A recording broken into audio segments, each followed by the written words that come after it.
ফলো up register তো ফলো আপটোৰ কথা মই কৈ দিওঁ যে যিখিনি মানুহক আমি ৰেফাৰ কৰিছোঁ তেখেতসকলে PHC বা MPHC লৈকে গৈ ডক্টৰক দেখুৱাব ডক্টৰক দেখুৱাৰ পিছত ডক্টৰে চেকআপ কৰি যি মেডিচিন লাগে সেই মেডিচিনখিনি আকৌ মানে তাতেও দিব পাৰে নাইবা আমাৰ সাব চেণ্টাৰলৈকে মানুহজন যেতিয়া ঘূৰি আহিব আমি মানুহজনক প্ৰতি মাহে মাহে ফলো আপ কৰিব লাগিব অৰ্থাৎ আমি প্ৰতি মাহে মাহে তেখেতক ঔষধ দিম আৰু এক মাহ পিছত তেখেতক চেক কৰিম যে মানুহজনৰ ঔষধ খোৱাৰ পিছত তেখেতৰ সেই ডিজিজ কণ্ডিশ্যনটো ভালৰ ফালে আহিছে নে একে ধৰণে আছে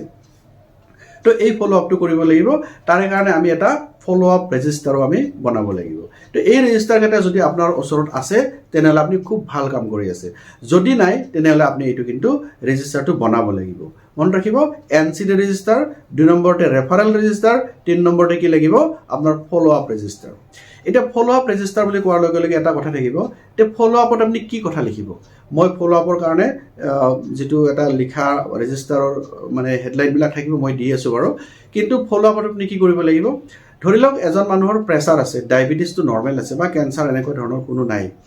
প্ৰথমতে আপুনি সিৰিয়েল নম্বৰ লিখিব লাগিব সিৰিয়েল নম্বৰৰ পিছত মানুহজনৰ নাম লিখিব লাগিব নামৰ পিছত তেখেতৰ বয়স তাৰ পিছত পুৰুষ মহিলাটো লিখিব লাগিব তাৰে পিছত কি কৰিব লাগিব এই যে আপুনি মানে ফলো আপ কৰিব ফলো আপটো কিন্তু প্ৰতি মাহে মাহে এপ্ৰিল মে জুন জুলাই আগষ্ট সেপ্টেম্বৰ অক্টোবৰ নৱেম্বৰ ডিসেম্বৰ জানুৱাৰী ফেব্ৰুৱাৰী মাৰ্চ মানে এটা বছৰৰ এপ্ৰিলৰ পৰা মাৰ্চ মাহলৈকে প্ৰতি মাহতে তেখেতক আমি চেকআপ কৰিব লাগিব এই যে আমি চেকআপ কৰিম মানে ফলো আপ কৰিম ফলো আপ কৰাৰ সময়ত আমি তেখেতৰ সব চাব লাগিব যেনে তেখেতৰ ওজন চাব লাগিব তেখেতৰ হাইট চাব লাগিব তেখেতৰ প্ৰেছাৰ চাব লাগিব তেখেতৰ আমি মানে ডায়াবেটিছটো চেক কৰিব লাগিব কিন্তু ফলো আপ ৰেজিষ্টাৰত অকল হেইটো কথাই লিখিম যিটোৰ কাৰণে তেখেতক মেডিচিন দিয়া হ'ব